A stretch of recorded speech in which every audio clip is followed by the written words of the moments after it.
Praise the Lord.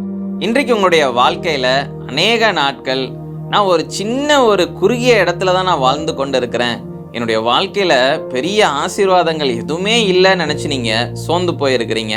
இன்றைக்கு ஏசப்பா அவருடைய வார்த்தையின் மூலமாக உங்களை பலப்படுத்துவார்.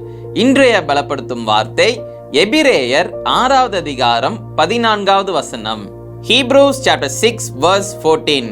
நான் உன்னை ஆசீர்வதிக்கவே ஆசீர்வதித்து உன்னை பெருகவே பெருக பண்ணுவேன்.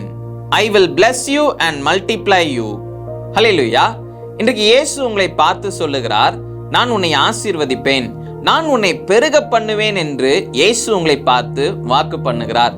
அநேக நாட்கள் நான் கஷ்டத்துல வாழ்ந்து கொண்டிருக்கிறேன், எனக்கு ஆசீர்வாதமே இல்லை, என்னுடைய வாழ்க்கையில தேவைகள் அதிகமாக இருக்குது, என்னுடைய வாழ்க்கையில உயர்வுகளே இல்லைன்னு நினைத்து நீங்க கலங்கி போயிருந்தீங்க. இன்றைக்கு இயேசு உங்களை பார்த்து சொல்லுகிறார், என் மகனே, என் மகளே, நான் உன்னை ஆசீர்வதிப்பேன், உன்னுடைய சூழ்நிலைகள் எல்லாவற்றையும் நான் மாற்றுவேன், நான் உனக்கு சந்தோஷத்தையும் சமாதானத்தையும் தருவேன், நான் எல்லா தேவைகளையும் உனக்கு சந்திப்பேன் என்று இயேசு உங்களை பார்த்து வாக்கு பண்ணுகிறார்.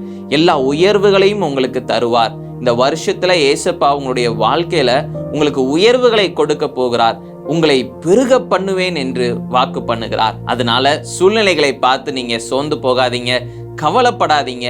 ஐயோ, என்னுடைய நிலைமை இப்படி இருக்குதே நினைச்சு கவலைப்படாதீங்க. இயேசு நிச்சயம் உங்களை ஆசீர்வதிப்பார், உங்களை பெருக பண்ணுவார். அவருக்கு கீழ்ப்படிந்து நீங்க வாழுங்க, விசுவாசம் உள்ளவர்களாக இருங்க, நிச்சயம் ஒரு பெரிய மாற்றத்தை நீங்க பார்ப்பீங்க. நாம் எல்லாரும் கண்களை மூடி ஜெபிக்கலாம். எங்களை நேசிக்கிற நல்ல தகப்பனே, ஏசப்பா, நீங்க பிள்ளைங்களோட பேசுறீங்க, பிள்ளைங்களை ஆசீர்வதிக்கிறீங்க, பிள்ளைங்களை பெருக பண்ணுவேன் என்று வாக்கு பண்ணியிருக்கிறீங்க. உங்களுக்கு நன்றி செலுத்துகிறேன் அப்பா.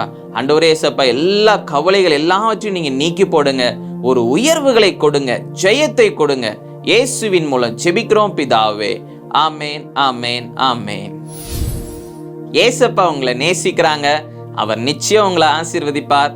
அவருடைய பிள்ளைங்க நீங்க, அவர் நிச்சயம் உங்களை உயர்த்துவார். தாழ்மையாக இருங்க, கர்த்தரை நீங்க தேடுங்க, நிச்சயம் உங்களுடைய வாழ்க்கையில பெரிய காரியங்களை அவர் செய்வார். God bless you. Have a wonderful day.